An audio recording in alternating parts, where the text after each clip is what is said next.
Now at 9, volunteers in Neosho, Missouri prepare to feed hundreds this Christmas season.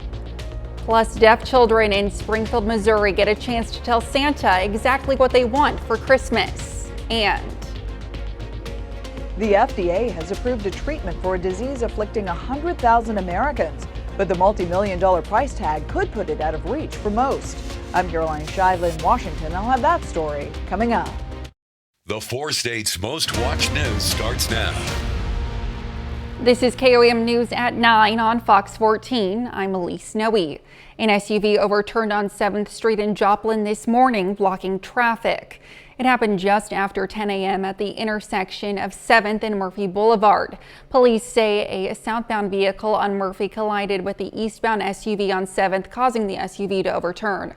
No one was injured, but traffic on 7th Street was temporarily blocked in westbound lanes. A car in Joplin last night overturned after clipping a parked vehicle. It happened around 7:15 on the 800 block of South Rex Avenue.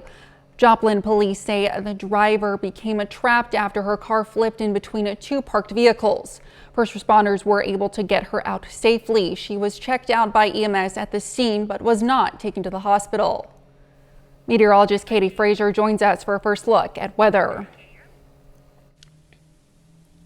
Happy Saturday, everyone. Hope you have been having a wonderful day. Here's what you could expect over the next couple of days. Those winds that we've had all day today, they are dying down. We are expecting quiet weather for the next several days. Also, cool temperatures are expected, and we'll also have a look at your next chance of rain coming up in just a few minutes. It is a whole lot colder than it was this time yesterday, and luckily, the winds have died down, but here's the strongest winds we have seen across the 4 states. Joplin nearly 30, but Yates Center Yates Center did see 30 rather, and Monet at 23. Same thing as Grove. As those winds have died down, it's going to be a lot nicer out there, but temperatures are dropping as well. So you're certainly going to want to be bundled up as you're headed outside, but maybe you might be doing some gift wrapping tonight. If you are, or maybe getting those last minute supplies, it is going to be cold with temperatures in the upper 30s over the next couple hours. We'll talk about how cold the temperatures will be tomorrow and when you could see your next chance of rain coming up in just a few minutes. All right, thanks, Katie. Well, Santa is for everyone, and some Missouri kids got to see that firsthand on Friday. The children who are deaf got to tell Santa exactly what they want for Christmas, and Santa understood them because he speaks their language. Chris Bryan has the details of the sign language Santa who is making a difference in the lives of the voiceless. Whether you had your Christmas list ready for a week, toys, just lots of different things, or putting the finishing touches on last minute, I feel excited and happy, and I like signing what I want. giving your wish list to Santa is a tradition for some in the Ozarks. Yeah, I'm chatting with Santa. For those who work with Santa, it's about using magic to make something inclusive for those who rarely feel included. It is so magical. Our kids so often don't have the opportunity to communicate with anyone directly, but to an idol like Santa Claus, who is so precious and so special and is all-knowing. To have direct access on a day like this is amazing. Not just for those who teach, but also for parents as well. He can communicate, and I absolutely love that they offer stuff like this. Even those special elves who work in Santa's workshop can't help but get misty from the experience. It's really, really special to see the kids come in and be able to talk to Santa for the first time. You know, I've gotten misty more than once. For the young at heart. For some, having a way to use your own voice. He signs better than he speaks, so it's great that we can have a one-on-one. To see that Christmas magic in person gives all in attendance something to believe in. It's touching. It's hard to not get emotional, like she said, because it is special. The American Legion partnered with Peace Church Cemetery in Joplin today to place evergreen wreaths alongside the graves of those who served our nation. The wreaths are adorned with red ribbons to help us remember to always be grateful for those who served. The wreaths will remain in place through the Christmas holiday. It started in 2008 with Wreaths Across America, and last couple of years we decided to do it and kind of get involved with that. And so we decided to put a wreath on the veterans' graves that are here, and we are real thankful that we are able to do that and honor those that have gone on before us. Peace Church Cemetery is located on the east side of Peace Church Road, halfway between Zora and Fountain Roads. The Joplin Historical Society and Joplin History and Mineral Museum today held their annual holiday open house. It included holiday exhibits such as Christmas Village and a cookie cutter exhibit. Attendees were also able to participate in a gingerbread contest consisting of 4 categories: children 10 and under, 11 to 17, adults, and professionals. So these will all be here until we close for Christmas, so until the 21st of December. And so you can see the Christmas ornaments or the Christmas gingerbread houses until the 21st. The rest of the displays will be there through December, to the end of December. First and second place winners for each category received a gift card to Target. The Crawford County Historical Museum today hosted a historic cookie baking event ahead of the holidays. Historic recipes included gingerbread, kowalski, Lebkuchen, rosewater currant cakes, and Polish ammonia cookies. Bakers provided samples as well as recipes for all the 19th century desserts. In the 19th century and earlier, that was the time of the year that they would spend money on ingredients that they normally wouldn't buy. And so we've selected these as holiday cookies that are suitable for Christmas and New Year's. The event began at 10 this morning and wrapped up around 2 this afternoon. Well, it was a busy work day for volunteers in Neosho as they are getting ready for the Newton County Food Basket Brigade drive-through. Enough food to feed 900 families were sorted and counted in preparation for distribution next Saturday. It's the biggest, I think, in the state for this, and I don't think that there's anywhere else that works on taking care of the entire county like we do. Just a good environment, and it makes it more fun, and it's just really uplifting to have your friends with you as you're doing something. The goal of the initiative is to assist families during the Christmas season, supporting their Christmas dinner and nearly 2 weeks of staples. If you want to learn how to help, go to our website, KOAMnewsnow.com. George Washington Carver National Monument hosted their holiday open house. Visitors had the chance to create ornaments and other crafts at make and take stations. The traditional event brought in local visitors and also some travelers. I love it. I love that my family is all having a good time. Even the ones that don't like to do stuff, he's even doing it. So it's very nice to see. You have a luminary too. Great. George Washington Carver National Monument is here to serve the community, and it's here to talk about this very important person in our American history, a famous scientist who was born and raised not that far away from everybody. So we want people to come here and enjoy the holiday season, as well as enjoy our park and have a great time. Visitors could enjoy local musicians playing jazz renditions of holiday songs. A reading of George Washington Carver's Christmas cards also took place, and some of his original Christmas cards were on display.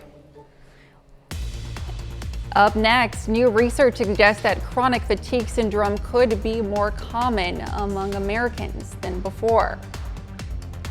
Federal regulators approved the use of a major medical breakthrough Friday to treat sickle cell disease. The first gene therapies could cure the painful inherited blood disorder that impacts mostly people of color. Fox News correspondent Caroline Shively has more from Washington. Sickle cell patient Jalen Matthews has experienced a lot in her young life: chronic pain, monthly hospital treatments, a blood clot, and at the age of 12, a stroke. I had to learn how to walk again, feed myself, clothe myself, basically learn how to do everything all over again. But now Jalen is experiencing something new: hope. On Friday, the Food and Drug Administration approved the first ever gene editing therapy for humans. Doctors will now be able to snip a patient's DNA, blocking the debilitating effects of the blood disorder that affects 100,000 people in the U.S., most of them Black. Sickle cell disease is due to a mutation that leads to abnormal hemoglobin. What gene therapy does is help to fix that mutation so that patients with sickle cell disease have more normal shaped hemoglobin and red blood cells. The FDA also approved a second treatment using conventional gene therapy that adds good hemoglobin to the patient's DNA. The price tag for both kinds of therapy is in the millions. Treating everyone would cost hundreds of billions, and few U.S. medical centers are qualified to dispense them. But some patients could be treated as early as next year, and doctors hope that it won't end there. This is the first step forward, and I think in the future we're going to see a lot more diseases that are able to be treated with gene therapy. The FDA says about 20,000 patients will be eligible for the treatments. In Washington, Caroline Shively, Fox News. Chronic fatigue syndrome affects over 3 million adults nationwide, according to U.S. health officials. The CDC released the first nationally representative estimate of the condition Friday, which proves the illness affects a lot more adults than previous studies suggested. According to the report, 1.3% of U.S. adults surveyed in 2021 and 2022 had chronic fatigue syndrome, which adds up to 3.3 million people. Katie is next, the complete look at the forecast. And later, food banks across the country are struggling to keep up with the high demand.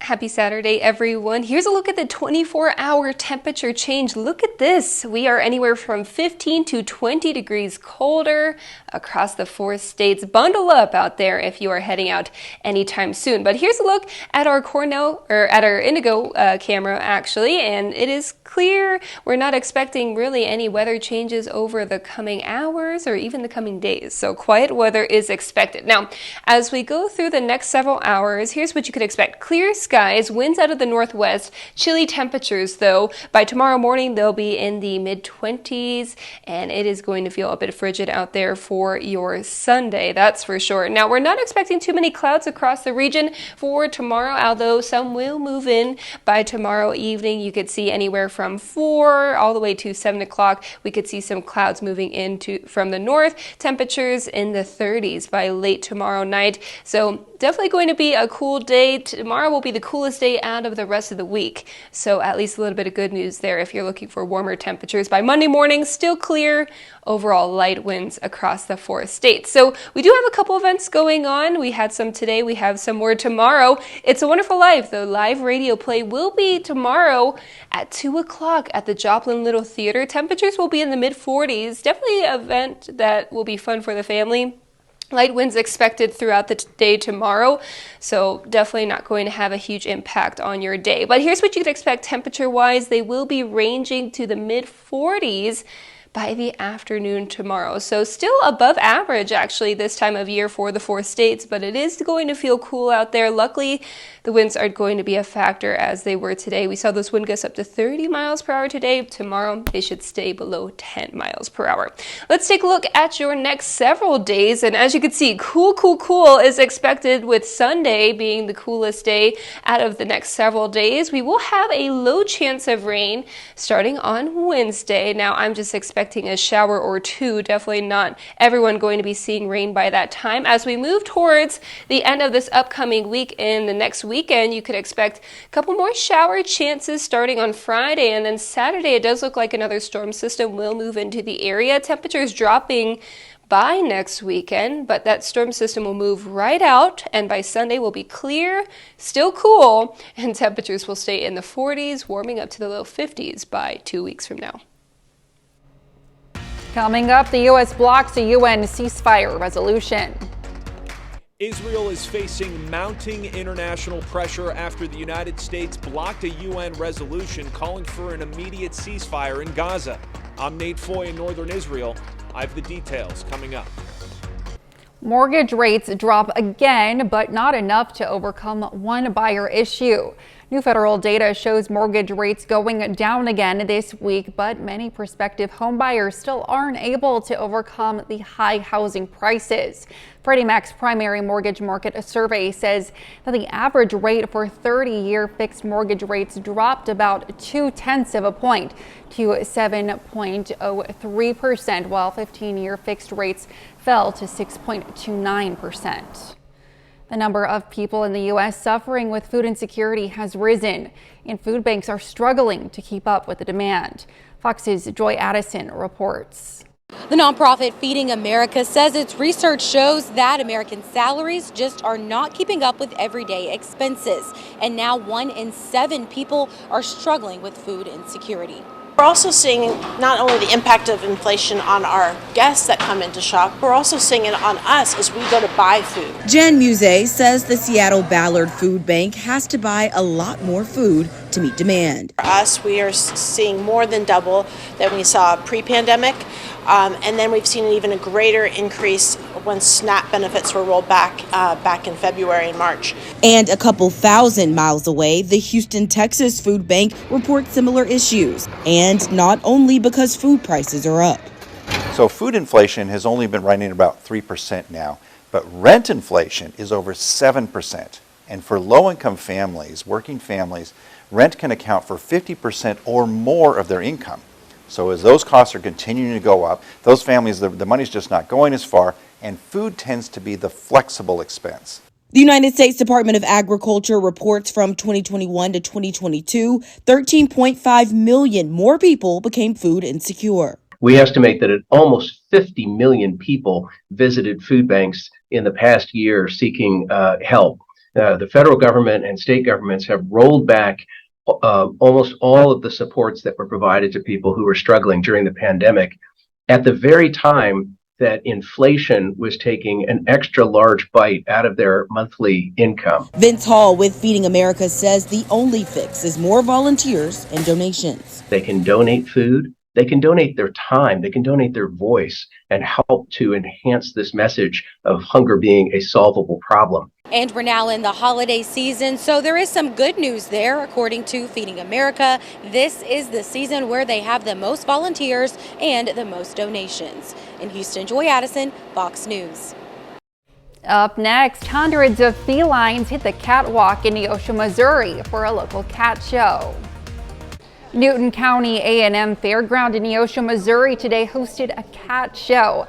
More than 150 purebred and household pet cats competed for top cats in 6 different judging rings. A cute cat costume contest also took place at the event. Some of the exhibitors at Show Me Cat Fanciers traveled more than 10 hours to participate. We brought 157 cats, probably 100 exhibitors. And most of them are going to be in a hotel somewhere and eating out for 2 nights. Well, if you love cats, you're going to get to see a lot of different breeds all in one spot. You're going to get to talk to people about their breed. You're going to, sometimes people who breed, if you're interested in a cat, they can answer questions for you. The event counted on a cat rescue on site meeting people. Vendors and prizes for kids were also a part of the cat show. The next cat show in Neosho will be hosted on the second Saturday of April. 30 more minutes of news, weather, and sports coming your way. Coming up, an Ivy League school's president resigns after being one of 3 university presidents under fire earlier this week. Protests erupted across the world today, one day after the United States vetoed a UN resolution demanding an immediate ceasefire in Gaza. Fox News correspondent Nate Foy is in northern Israel with the latest. On the sidelines of climate talks in Dubai, crowds of protesters gathered Saturday urging for a ceasefire in Gaza. We think shame on these nations that have opposed the ceasefire call. The protests come one day after the United States vetoed a UN Security Council resolution demanding an immediate humanitarian ceasefire. This after a formal warning by the UN Secretary General Antonio Guterres that the ongoing war may, quote, aggravate existing threats to the maintenance of international peace and security. The people of Gaza are looking into the abyss. The international community must do everything possible to end their ordeal. Israel continues pushing farther south in Gaza, engaging in close combat in the northern Gaza Strip. Health officials in the Hamas-run Gaza Health Ministry say more than 17,000 people have been killed during the war.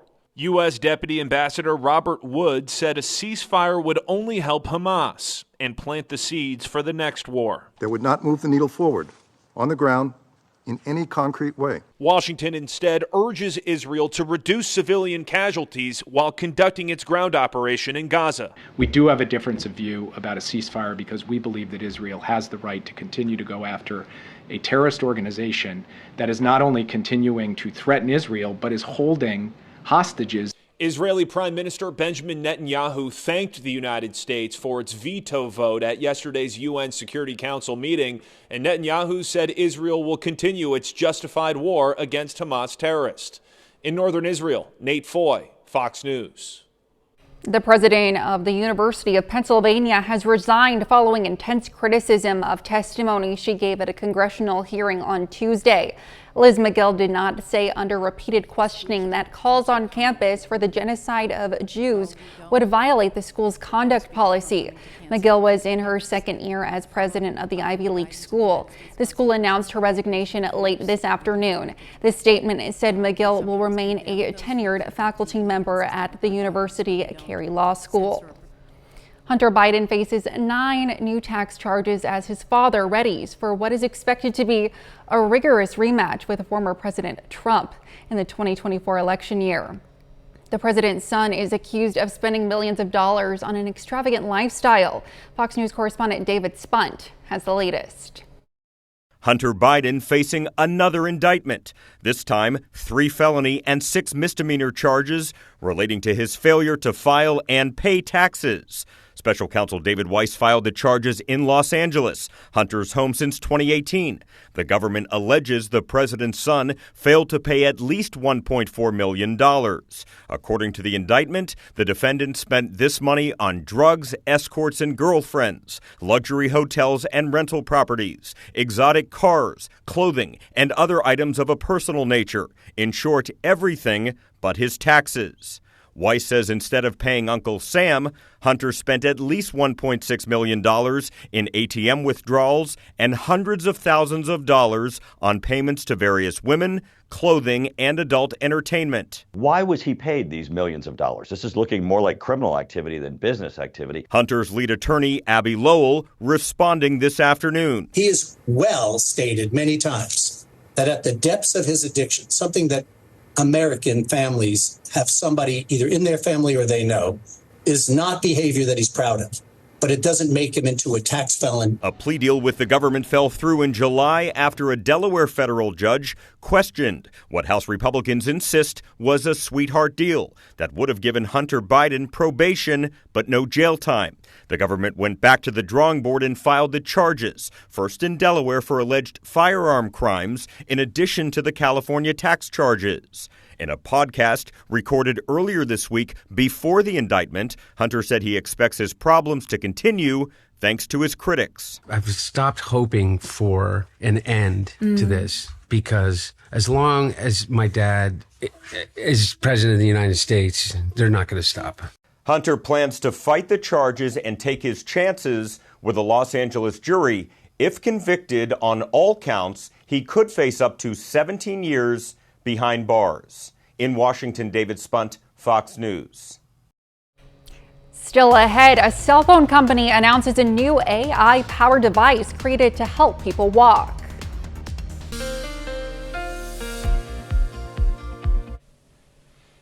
Good evening, everyone. I'm meteorologist Katie Frazier. Hope you have had a wonderful day. I know I have. So we're thinking about Christmas. It is the holiday season. We're 16 days away, so hopefully your house is all decorated, ready for Santa to make his way to the 4 states. If you are going to be doing any gift wrapping tonight for your family and friends, temperature is definitely going to be chilly out there, so you might want to have a little cup of coffee or hot cocoa with you, and that'll make your hands nice and warm as it is cold outside, especially if you have tile flooring. It could definitely feel a little bit chilly out there. Have your warm socks too. Right now our winds are a lot lighter than they were just a couple hours ago. We're having those winds out of the northwest, so it will feel chilly if you're headed out over the next couple of hours. I would just recommend staying indoors if you can, but of course sometimes we do have obligations that bring us out of our house late at night. Now for the next several hours we are expecting calm conditions, and really we're expecting calm conditions for the next several days as well. This is tomorrow, 7 o'clock in the morning. You could see winds out of the northwest, temperatures in the 20s, so it will be a chilly morning tomorrow. We'll warm up nicely though, but temperatures will only reach the mid to upper 40s tomorrow. You could see 46 in Joplin by 2 o'clock tomorrow, and most of the region will also feel those temperatures in the 40s. It is above average this time of year. We should be in the upper 30s, so I think any temperature above that is welcomed here across the 4 states. Now, by tomorrow evening, 7:30, you could see some clouds moving in, but they're not going to bring any rain with it. So we're expecting dry conditions not only for your Sunday, but also through your Monday and your Tuesday as well. This is a look at Monday morning. If you're thinking ahead, trying to get ready for work by Monday, it will be chilly out there, but no rain is expected. Now, we do have an event going on tomorrow. It's A Wonderful Life, a live radio play at the Joplin Little Theater by 2 o'clock.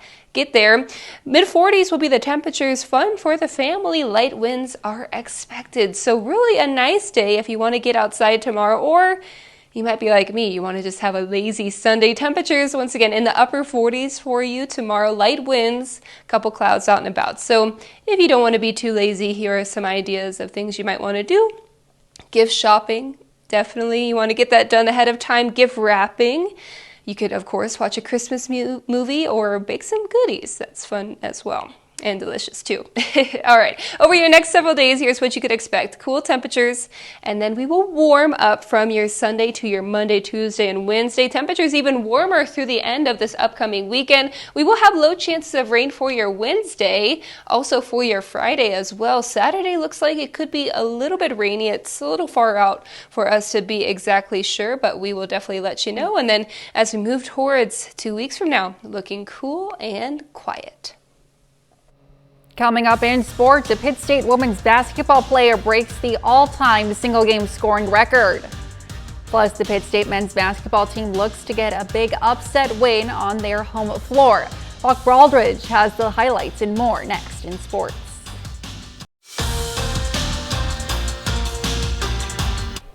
The Pittsburgh State Gorillas women's basketball team is off to a terrific start to their season. Pitt State is 7-1 to begin the year. Meanwhile, the men's basketball team is looking for a big upset win at home.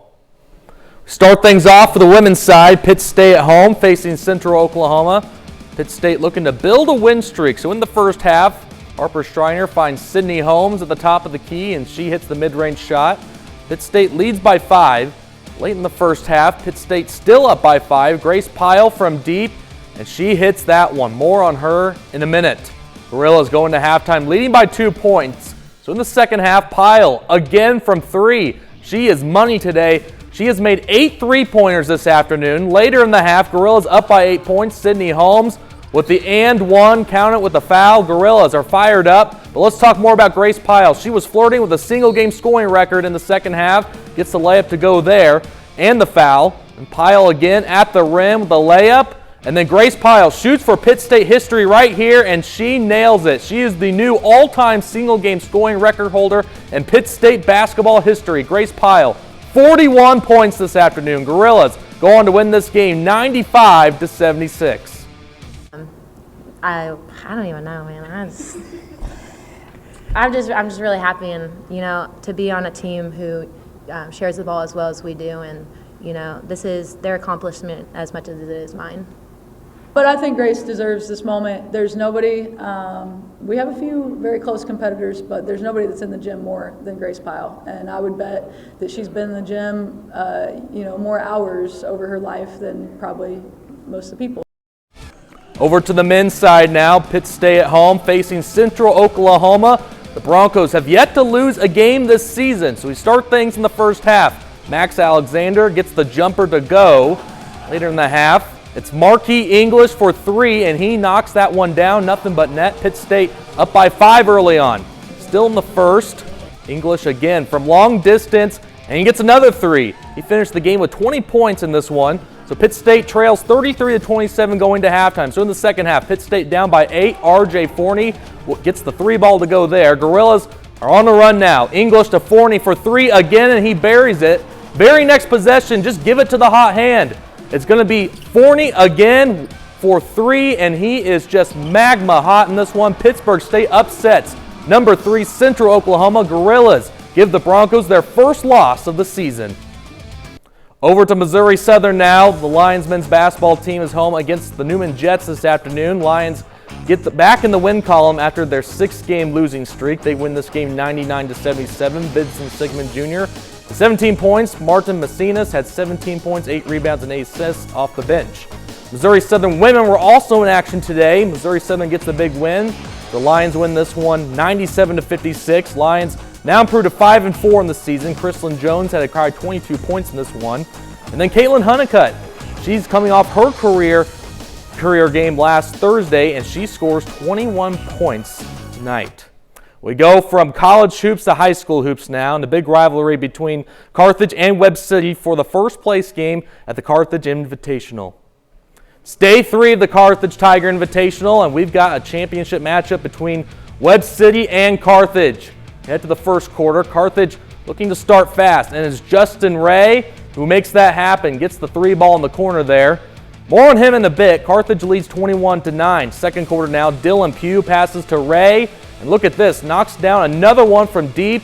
3 points there. He finishes the game with 25 points. So Tigers now lead the Cardinals 34-21 at halftime. Second half now, Trent Yates gives it to Taylor Stevens-Diggs. He makes it look easy out there. Carthage extends their lead 55-35, but Webb still has some fight. Omari Jackson drives to the defense and gets the bucket and the foul. A bit later, Baron Duda knocks down the 3 from the corner. Cardinals narrow the Tigers' lead down by 9. So just sticking around this game, but that doesn't stop Stevens-Diggs on the other end for Carthage, and the big man gets a couple more points there. Carthage maintains their lead all game. Tigers win 70-59. This is Carthage's first win in their own tournament in 12 years. Over to women's high school basketball now. The Carl Junction Lady Bulldogs are in the 3rd place game in the Joplin Lady Eagle Classic. Carl Junction bounces off their rough loss from last night. CJ wins the 3rd place game 47-38 to take home that 3rd place trophy. In Division I men's hoops this Saturday, it marks the highly anticipated matchup between the Kansas Jayhawks and the Missouri Tigers as the border war is now reborn.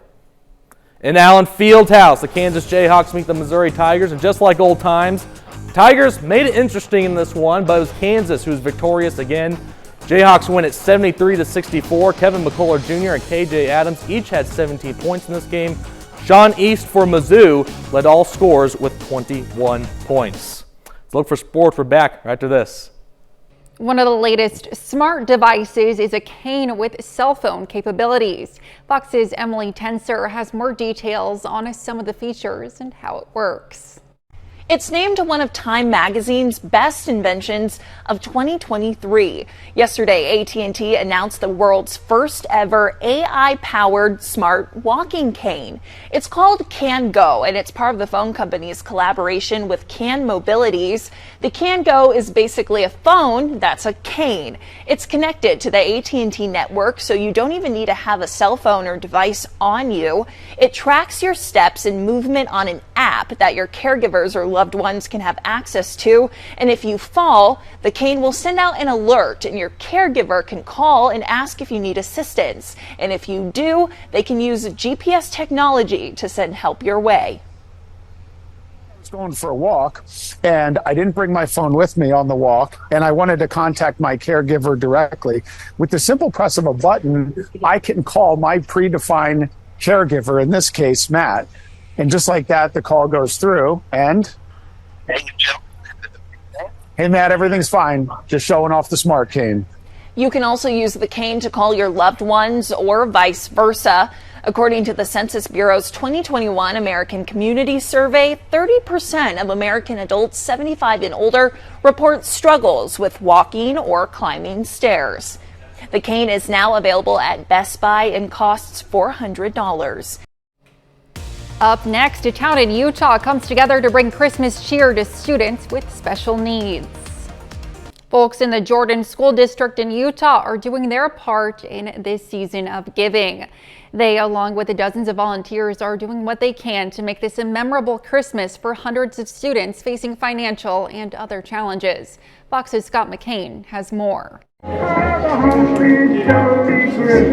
With DJ Maxx providing the soundtrack, these students with behavioral, learning, and financial challenges were all able to enjoy You want some gray ones? Yeah. a special shopping spree at the South Jordan Walmart. Many of these students are in homes that won't get much, but the resources that are available through the district, through the foundation. We're helping get those students through challenging times. Accompanied by a chaperone and armed with a gift card, they set off into the store to fill their wish lists. This will be a great opportunity for these kids to come and enjoy a Christmas shopping experience where the community has donated enough money to allow every student $150 to shop today.